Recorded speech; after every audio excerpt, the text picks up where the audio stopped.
Hola, soy Raúl Jeremías Soriano Gómez y te invito a escuchar esta explicación. Bueno, pues nos habíamos quedado en el capítulo número 6 del primer libro de Samuel, uno de los libros del Antiguo Testamento. Estamos viendo la redacción y la historia de este profeta, que es el primer profeta que se designa en el Antiguo Testamento. Quiero recordarles que el último profeta pues es Juan el Bautista.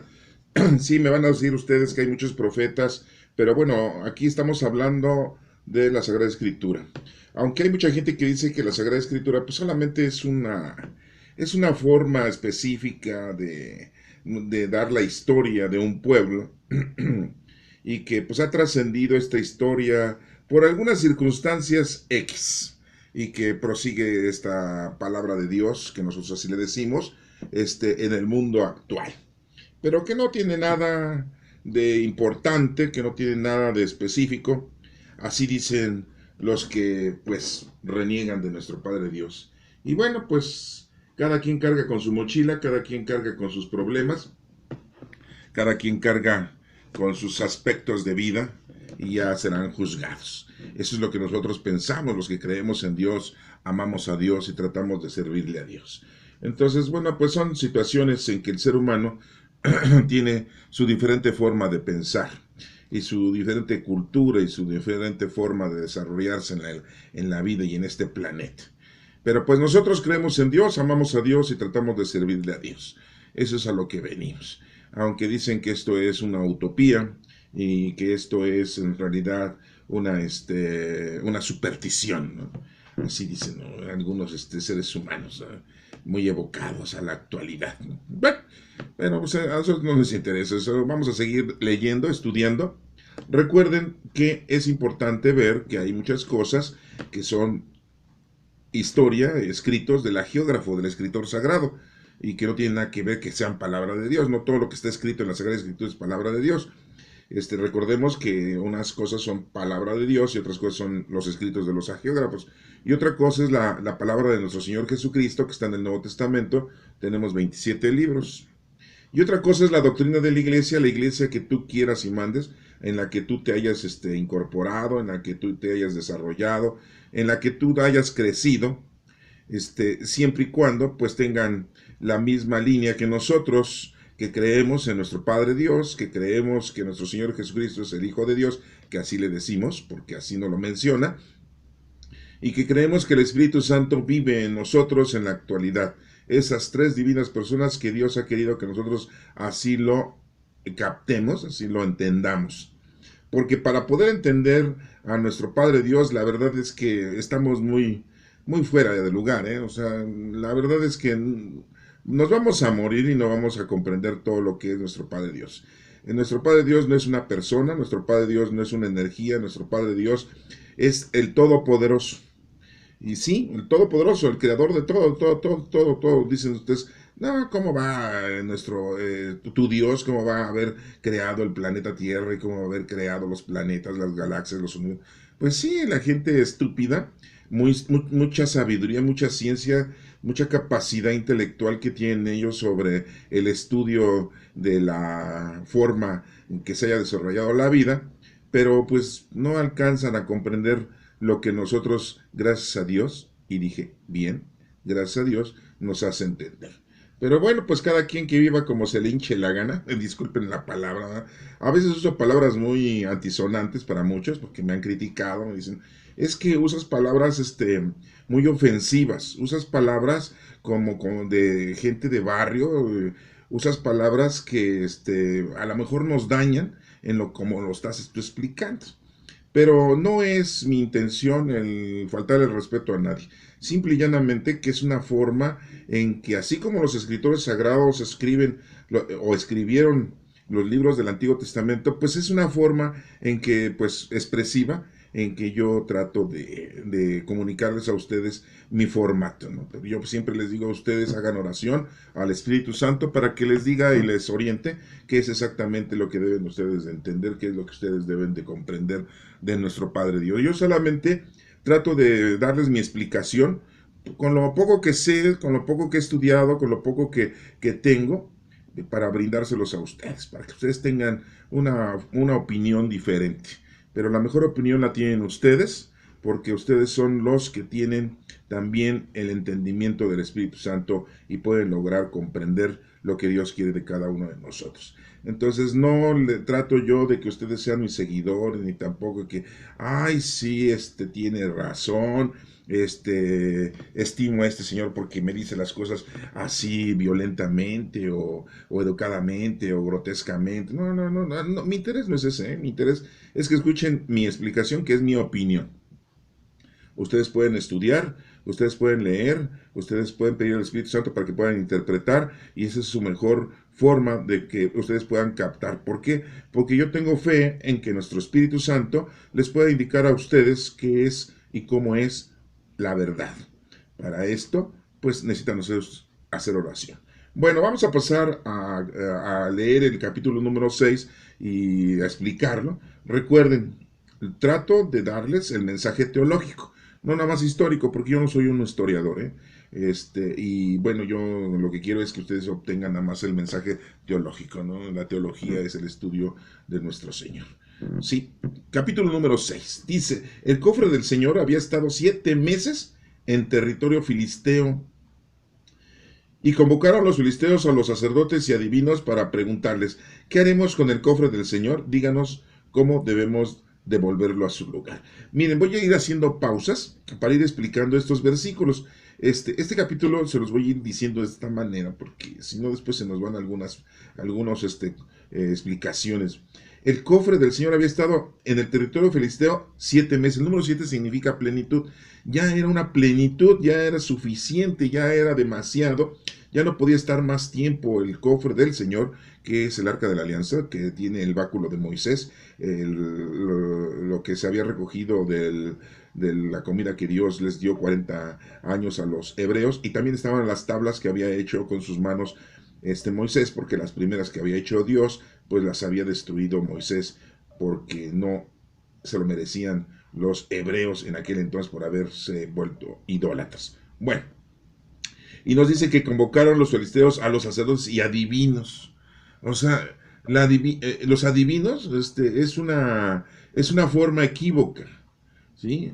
Los adivinos no son permitidos, ¿no? No puedes adivinar. Dice Dios, háganse a un lado, tengan mucho cuidado de los adivinos. ¿Sí? Bueno, entonces, ¿qué haremos? Dice, con el cofre del Señor le preguntan los filisteos a los sacerdotes y a los adivinos. Díganos cómo debemos devolverlo a su lugar. Sí, porque ya estaban sacados de onda. ¿Por qué? Pues porque ya se habían enfermado, Dios los había castigado y les había salido a su gente, a los filisteos les había salido tumores. Sí, y no solamente tumores así para que se vieran ellos feamente, ¿no? O sea, imagínense bolas y bolas por todo el cuerpo. No, pues es que eran tumores cancerígenos y mucha gente se estaba muriendo. Era una peste. Uno de los 4 jinetes del Apocalipsis, que así les llamamos, ¿no? Mientras haya un ser humano, va a haber los 4 jinetes del Apocalipsis. El día que ya no haya seres humanos, los jinetes del Apocalipsis no van a existir. En el número 3 dice, ellos le contestaron, si devuelven el cofre de Dios de Israel, no lo manden sin nada, sino ofrezcan algo en desagravio al Señor.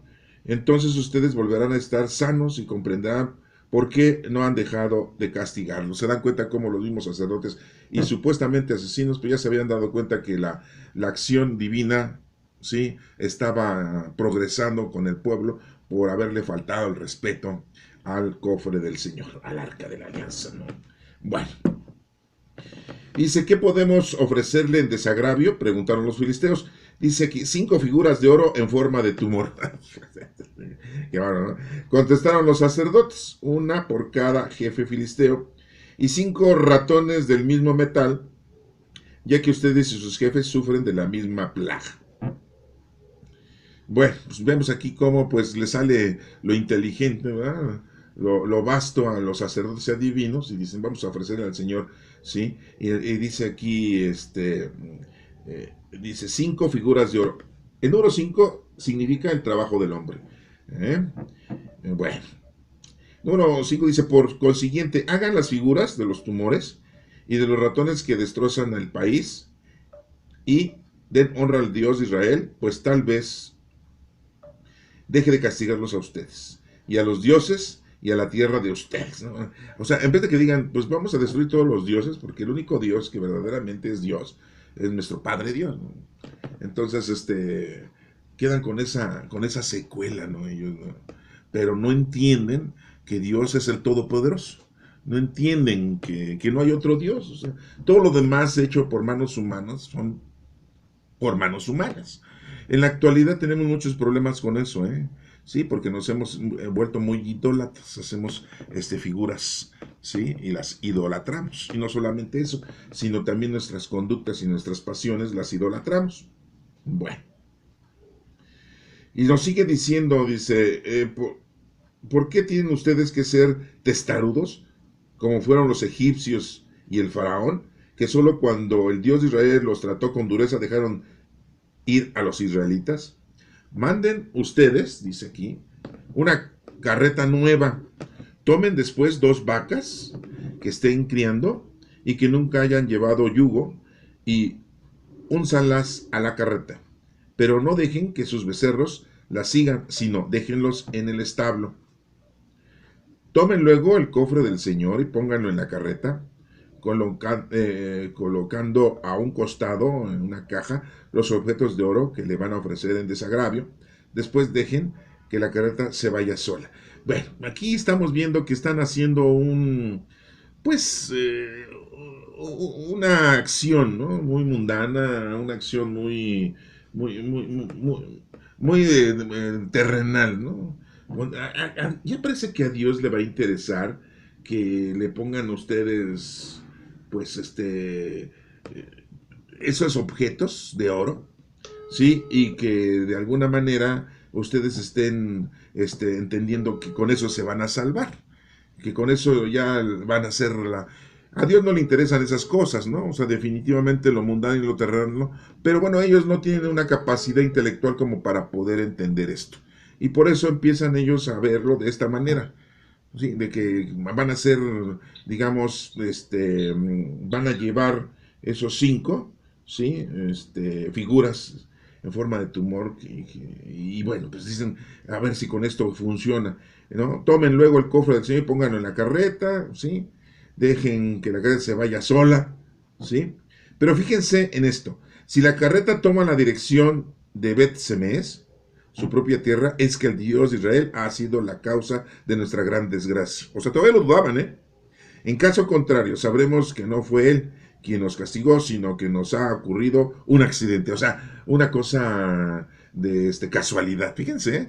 O sea, están como lo que yo al principio de esta explicación les dije, que hay mucha gente que pues piensa que la Sagrada Escritura pues es una información histórica y es una información vana, y que no tiene ningún formato, así como para poder decir que es de parte de nuestro Padre Dios, ¿no? La situación era muy precaria en ese entonces, ¿no? Bueno, en el número 10 dice, aquellos hombres lo hicieron así, tomaron 2 vacas que estaban criando y después de encerrar sus becerros en el establo las pusieron a la carreta. Luego pusieron el cofre del Señor en la carreta, con la caja donde estaban los ratones de oro y las figuras de los tumores. Después las vacas se echaron a andar por el camino que va a Bet Semes, mugiendo y siguiendo una dirección fija, sin desviarse a ningún lado. Los filisteos caminaron detrás de ellas hasta la frontera de Bet Semes. Los habitantes de Bet Semes, que estaban en el valle cosechando el trigo, al alzar la vista y ver el cofre, se llenaron de alegría. Cuando la carreta llegó al campo de Josué, el de Bet Semes, se detuvo allí, había una gran piedra. Entonces los de Bet Semes hicieron leña con la madera de la carreta y ofrecieron las vacas en holocausto al Señor. Los levitas habían descargado ya el cofre y la caja en que estaban los objetos de oro, colocándolos sobre la gran piedra, y ese día los habitantes de Bet Semes ofrecieron al Señor holocaustos y otros sacrificios. Después de ver esto, los 5 jefes de los filisteos regresaron aquel mismo día a Ecrón. Los 5 tumores de oro que los filisteos ofrecieron en desagravio al Señor correspondían a Asdod, Gaza, Ascalón, Gad y Ecrón, y el número de ratones de oro era igual al total de las ciudades filisteas de aquellos 5 jefes, contando tanto las ciudades fortificadas como las aldeas sin murallas. la gran piedra sobre la que pusieron el cofre del Señor, todavía puede verse en el campo de Josué, el de Bet-Semes. Pero el Señor hizo morir a algunos de los habitantes de Bet-Semes por haber curioseado dentro del cofre. ¿Se acuerdan que yo les había mencionado que cómo era posible que los filisteos no hubieran metido la nariz y sus ojos para ver qué traía el cofre? ¿Sí? Cualquiera chismoso y metiche como yo, pues luego va y abre el cofre y dice, pues vamos a ver cuánto hay de maná, así le dicen, ¿no? Al residuo de la comida que Dios les dio durante 40 años a los hebreos. Yo hubiera asomado, ¿no? Para ver el báculo de Aarón que lo usó Moisés y las tablas que Moisés había hecho, que era la ley de Dios, ¿no? Pues no, pues es que así no debe de ser, ¿no? No deben de fisgonear, ¿sí? Esa es una cosa sagrada, es un misterio sagrado, ¿sí? Y no debíamos. Entonces aquí vemos cómo algunos de Bet-Semes dijeron, pues vamos a ver qué hay allá adentro, ¿no? A ver qué encontramos, ¿no? A ver cómo están las cosas. Y dice aquí que hizo Dios morir a algunos, no todos, ¿no? Por haber curioseado dentro del cofre. Les quitó la vida a 70 hombres, número 7 significa plenitud. Y la población lloró por la gran mortandad que el Señor había causado entre ellos. Pues sí, porque ¿qué tenían que estar fisgoneando si ya sabían lo que había adentro? ¿Sí? Ni modo que hubiera estado otra cosa allá adentro. ¿Sí? Esto nos da un mensaje a nosotros. Nosotros no debemos de preguntarle al Señor nada. ¿Sí? Los misterios de nuestro Padre Dios son nuestros misterios que nosotros los debemos de aceptar tal como son. Pero desafortunadamente la humanidad siempre quiere razonar, ¿no? La humanidad siempre quiere tener la verdad en sus manos, con sus capacidades intelectuales, con sus capacidades de estudio, de ciencia mundana y terrenal. Y a todo le quieren dar una explicación. Y pues eso los está llevando a la perdición, ¿no? Pues sí. Habrá algunos que viven muchos años, ¿no? Y dirán ustedes, bueno, ese por qué si se portó mal no se muere. Pues sí. Ese por qué se hizo tanto mal, por qué no se ha muerto y sigue viviendo, ¿no? A nosotros, ¿qué nos va a interesar eso? Solo Dios sabe. Pero desgraciadamente todos queremos saber. Y les voy a poner algunos ejemplos, ¿no? Muy actuales, ¿no? Porque muchos dicen, oye, ¿cómo es posible que la madre de nuestro Señor Jesucristo no haya tenido más hijos? Ah, no, empiezan con esos sucesos, ¿no? Otros dicen, no, ¿cómo que la madre de nuestro Señor Jesucristo fue virgen? ¿Sí?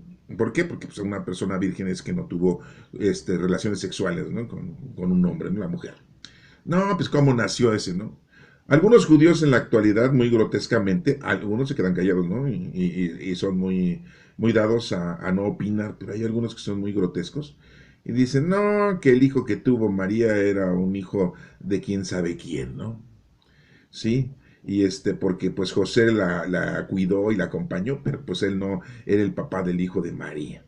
Ay, ahora resulta, ¿no? Que tiene un hijo esta mujer, esta señora María, ¿sí? De la nada, sí, para tener hijos, pues se tienen relaciones sexuales, ¿no? Pues sí, si ustedes le preguntan a un médico, le dicen, oiga, ¿alguien se puede embarazar sin que tenga relaciones sexuales? Se nos van a quedar viendo con unos ojos así como diciendo, oiga, ¿usted de dónde viene? ¿O qué onda? O sea, ¿viene del manicomio, de la Castañeda, del San Bernardino?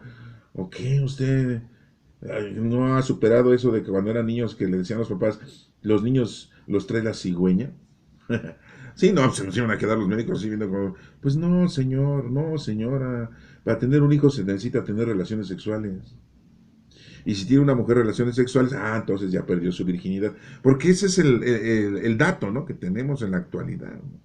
Entonces, hay judíos que dicen, que era un bastardo. El hijo de María era un bastardo porque nunca conocimos a su papá. ¿Sí? Así dicen, ¿no? Entonces, ese es un misterio. No lo sabemos. Solamente Dios lo sabe. Y tenemos el Evangelio en donde nos dice que Dios manda un ángel, el ángel Gabriel, ya sabemos que se llama Gabriel, que le dijo a María, tendrás un hijo al que le pondrás por nombre Jesús. ¿Sí? Y pues va a salvar al mundo entero, ¿no? Y María dice, ¿y cómo será esto? Pues no conozco varón, pues ¿cómo voy a embarazar? Porque yo que sé que para poder tener un hijo tenemos que tener relaciones sexuales. O sea, María no era tonta, no es tonta. pero ella pregunta para cooperar, o sea, pues, ¿qué onda? O sea, ¿cómo va a ser este asunto? ¿Me voy a casar con alguien? Díganme con quién, yo no voy a poner ningún pretexto, ningún obstáculo, o sea, ella debe haber pensado muchas cosas, no sé qué haya pensado nuestra Santísima Madre, la verdad, discúlpenme, ¿no? O sea, no sé qué haya pensado nuestra Santísima Madre, pero ella estaba en total cooperación cuando el mensaje de nuestro Padre Dios se lo estaba dando por medio del ángel Gabriel, ¿sí? Y le digo, ¿cómo va a ser este asunto si no conozco varón? Eso está en el Evangelio, lo pueden ustedes buscar, ¿eh? Ahí está. Sí, pues tenemos Mateo, Marco, Lucas y Juan, ¿no? Si quieren buscarlo ahí en Lucas, ahí lo van a encontrar, ¿no? Ahí está en el Evangelio de Lucas. Bueno, y el ángel le dice, todo será por obra del Espíritu Santo. Es el Espíritu de Dios, por el poder de Dios. ¿Cómo fue eso? Yo no sé, no se los puedo explicar médicamente ni científicamente de una forma mundana. No lo sé, ese es un misterio.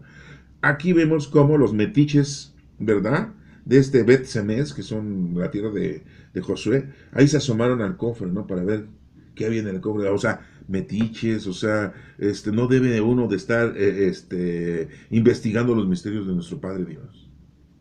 ¿Y qué les pasó? Pues 70 se murieron. El número 7, plenitud. Entonces, ese es uno de tantos misterios que tenemos. ¿Eh? ¿Otro? Ahí les va el otro. ¿No? También de María, digo, pues para no cambiar de canal, ¿no? Porque pues, nuestra Santísima Madre es muy importante para nosotros. Es la madre de nuestro Señor Jesucristo. Miren, yo no podré respetar a mi madre, Doña Gude, pero a mi Santísima Madre, pues ella sí. Es la madre del maestro, o sea, si nuestro Señor Jesucristo la respetó, la ayudó, la protegió durante 30 años y más, no estoy diciendo otra cosa, ¿eh? O sea, lógico, ¿eh? O sea, si tú amas a nuestro Señor, crees en nuestro Señor Jesucristo, en su resurrección. Porque si no crees en la resurrección de nuestro Señor Jesucristo, en vano murió nuestro Señor Jesucristo, ¿eh? Definitivamente. Entonces, pues en vano sería todo, ¿no? Bueno, entonces, pues respetamos a nuestra Santísima Madre, al 100, no más que el 100, al 1000. Bueno, otro misterio de nuestra Santísima Madre, ¿no? Dicen unos, no, pues es que se murió. Nuestra Santísima Madre murió como todo ser humano. Pues sí, pues todo ser humano se muere. ¿Quién dijo que no se podía morir? No, pero es que hay muchos que dicen, no, se quedó dormida. Sí, porque esa es la doctrina de la iglesia, ¿no? Se quedó dormida y fue llevada al cielo. Miren, nuestro Señor Jesucristo se murió y resucitó, al tercer día. Pero desgraciadamente, pues no nos cuentan nada de nuestra Santísima Madre. Entonces dicen que se quedó al cuidado del apóstol Juan. Sí, porque Juan tenía su madre, ¿eh? Sí tenía madre Juan. Sí tenía madre Juan, sí. Sí, la señora Salomé, sí, una señora que se llamaba así, esposa del señor Zebedeo, sí. No tiene nada que ver Salomé con la bailarina, ¿no? Esa es otra, ¿no? Desgraciadamente antes se repetían mucho los nombres, no había apellidos, entonces, pues bueno. Era Salomé Zebedeo, para decirles así, ¿no? Salomé Zebedeo, ¿no? Y a lo mejor la bailarina era Salomé Herodías, ¿no? A lo mejor era diferente, ¿no? Vamos a ponerle sus apellidos para que hagamos la diferencia, ¿no? Bueno, Juan tenía su madre, tenía su padre, pero nuestro Señor Jesucristo en la cruz le dijo, hijo, ahí tienes a tu madre. Yo le hubiera contestado, señor, oye, párale, mi chavo, párale. Si yo tengo mamá, o sea, ¿otra? ¿Dos? ¿Me voy a aventar dos? Sí, hijo. Por eso nosotros en el mundo tenemos a nuestra madre. Tú tienes a tu madre, pero también tenemos otra, que es la madre del cielo. Tenemos dos madres. Entonces cuando dices, qué poca madre tiene, no, tengo dos. Y es mucha. Y si así hay que contestarle cuando nos dicen, ay, qué poca madre tienes. No tengo poca, tengo mucha. Tengo la terrenal, y si ya se murió, sepultada, pero tengo la celestial. Tengo mucho, y eso es bastante. ¿Sí? Bueno, pues Juan cuidó a nuestra Santísima Madre y supuestamente se fueron hasta Éfeso. Sí, un lugar en Éfeso. Y dicen que ahí se murió nuestra Santísima Madre. Bueno. Pero si nuestro Señor Jesucristo murió y resucitó, oigan, ¿ustedes creen que María no murió y también resucitó? Sí, a web.com dice por ahí lo que dice la chaviza, ¿no? A web.com, sí. Pues también resucitó nuestra Santísima Madre y se fue al cielo en la ascensión. Nada más que ahí no le dicen ascensión, le dicen asunción, que es diferente. Ascensión es la de nuestro Señor Jesucristo y nuestra Santísima Madre es asunción. Pero ya saben que la doctrina de la iglesia empieza con que se quedó dormida. Ay, por favor. Y de ahí viene que todos estamos durmiendo en la esperanza de la resurrección cuando nos morimos. Dice que nos quedamos dormidos. Entonces después los padres dicen, oigan, si ya se murió su familiar, yo estoy vendiendo nichos. O sea, ¿se murió o se durmió, padre? Sí, no, pero hay que preguntarles, ¿no? Porque con ellos, la cosa es vender los nichos, ¿no? Porque ahora ya saben que todas las iglesias tienen nichos, ¿no? Y que nos andan vendiendo. Ahorita están en 16,000 pesos al contar. No les voy a decir en dónde porque no vengo yo a hacerles popularidad a esos señores, ¿no?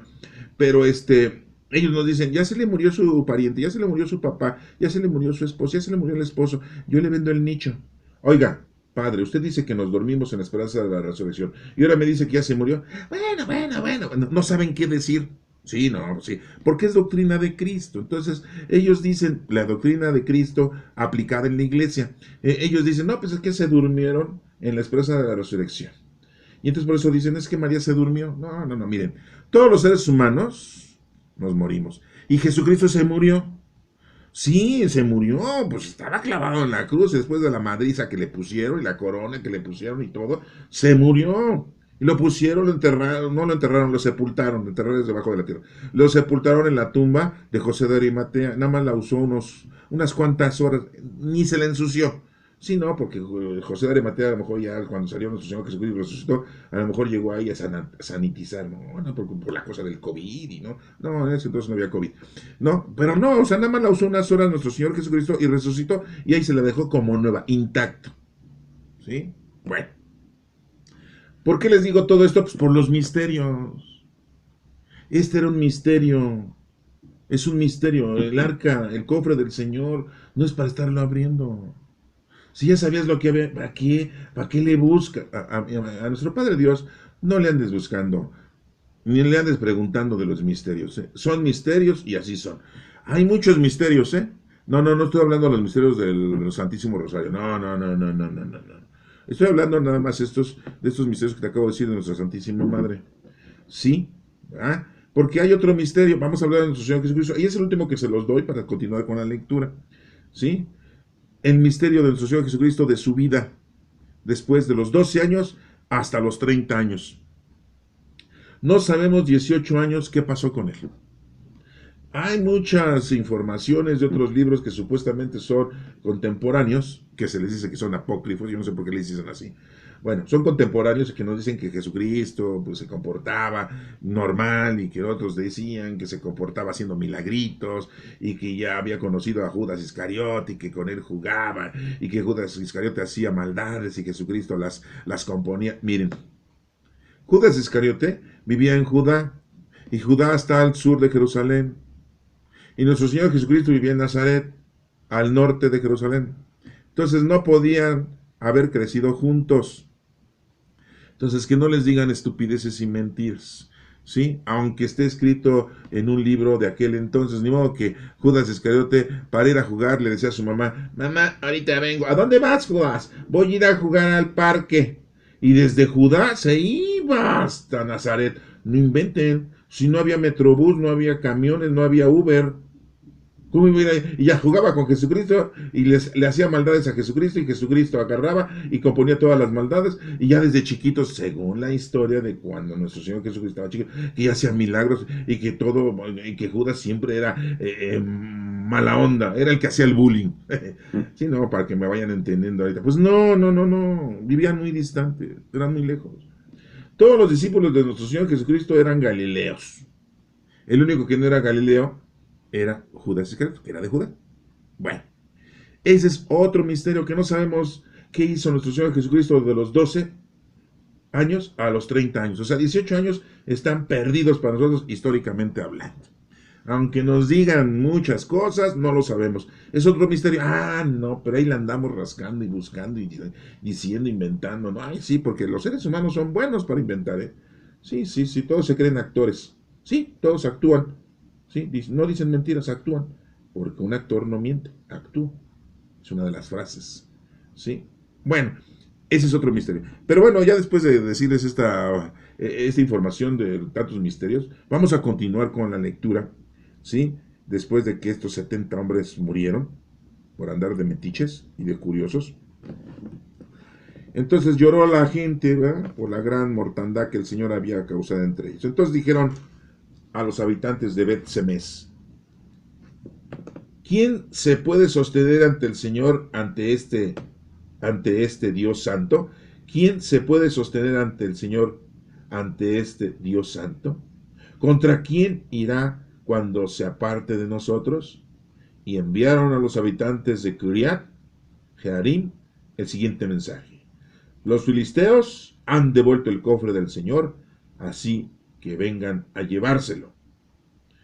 Dice aquí: fueron entonces los habitantes de Kiriat Jearim y se llevaron el cofre del Señor y lo metieron en la casa de Abinadab, la cual estaba en una colina. Luego consagraron a su hijo Eleazar para que lo cuidara. Esta es palabra de Dios. Bueno, vamos a dejarlo hasta ahí, ya después vamos a continuar. Entonces vemos aquí que pues sí hay miedo, sí hay temor, hay una situación muy complicada, ¿sí? Porque pues el cofre del Señor, el arca de la alianza, es un símbolo muy importante, ¿sí? Que el Señor tenía en ese entonces con el pueblo israelita. Les pregunto, ¿saben ustedes que en la actualidad se desconoce qué pasó con el cofre de Dios? Lo último que tenemos, lo último de información que tenemos, y lo van a buscar ustedes si quieren, o investiguen, lo último que tenemos es que está escondido. El Señor lo ha escondido. Y hay gente que vigila ese escondite. Y si no hay gente que lo vigile, que son los vigilantes del Señor, para no decir que son, o darles un sobrenombre, ¿no? ¿Sí? Son guardianes. Si no, hay ángeles que están cuidando ese cofre del Señor. Aún existe. Y está escondido. Solamente el profeta Jeremías dijo: está por ahí, escondidito para que nadie le falte el respeto a las cosas del Señor. Y esto es muy importante porque nosotros no debemos de faltarle el respeto a las cosas del Señor. Es otro mensaje que nos da. Aguas. Sí, no. Hubo aquí en México, en la época del presidente Plutarco Elías Calles, que cerró las iglesias, profanaron los templos, profanaron el Santísimo. La iglesia católica, ¿no? Sí, hacían cosas pecaminosas dentro de las iglesias, dentro del ara, dentro del templo, dentro del altar, ¿no? Sí, sí, así como los babilonios cuando llegaron a Jerusalén, allá a Israel en su época, cuando lo invadieron, ¿no? Sí, destruyeron todo. Bueno, pues también en la época de aquí en México, Plutarco Elías Calles, ¿no? En la época de Álvaro Obregón, presidentes de México, ¿no? Sí, antes de que existiera el PRI.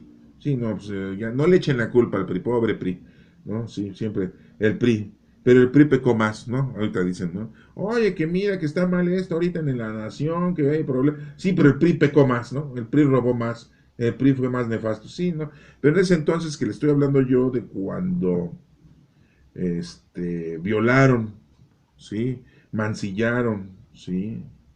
Pecaron, ¿sí? Las cosas del Señor, las usaron, ¿sí? Fue en la época de Plutarco Elías Calles y Álvaro Obregón. Cerraron las iglesias, ¿no? A todos los sacerdotes que eran extranjeros, sáquense de aquí. Órale, eres de Francia, vete a Francia. Eres de España, vete a Francia. ¿Sí? Y nada más los sacerdotes mexicanos aquí. Y prohibido hacer culto, prohibido evangelizar. Sí, no, el gobierno estaba muy, muy loco, ¿no? Y nada más cierro. Decimos que había un señor que se llamaba, un sacerdote que se llamaba Miguel Agustín Pro, Miguel Agustín Pro Juárez, y él seguía confesando a la gente y le daba la comunión a la gente. ¿En dónde creen? En la avenida de Reforma, ahí en una de las glorietas que están como cerca del Ángel de la Independencia. Hay unas bancas ahí de cemento y ahí se sentaba este señor vestido con su traje y su chaleco, tenía un chalequito, ¿sí? Y se ponía su saco y su pantalón, bien vestido el señor, joven, Miguel Agustín Pro Juárez, ¿no? Ahí era su nombre.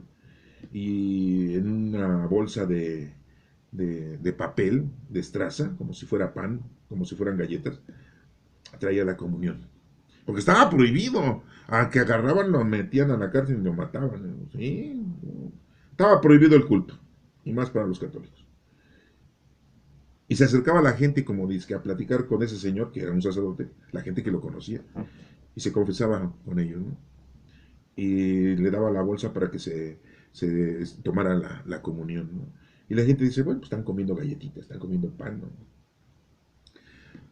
Pues ahí les dejo eso para que si quieren leer la historia del padre Miguel Agustín Pro Juárez, la puedan ustedes leer. Un señor, un sacerdote que fue fusilado en la antigua Lotería Nacional, o sea, en el antiguo edificio, ahí en la parte de atrás. De hecho, hay un letrero ahí, metálico, que dice que ahí fue fusilado el padre Miguel Agustín Pro Juárez, ¿no?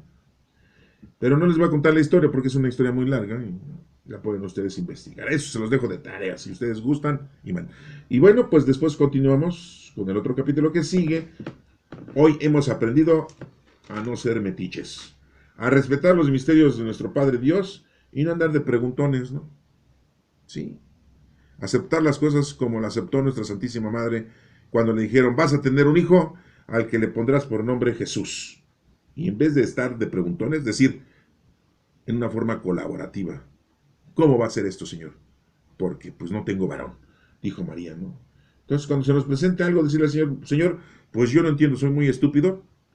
Y dije una palabra sana, ¿eh? Pero yo podría decir otra. Sí, esa con P. Sí, esa es la que corresponde, ¿no? Y decirle al Señor, no entiendo, explícame, Señor. Y Dios nos va a explicar. Que Dios te bendiga.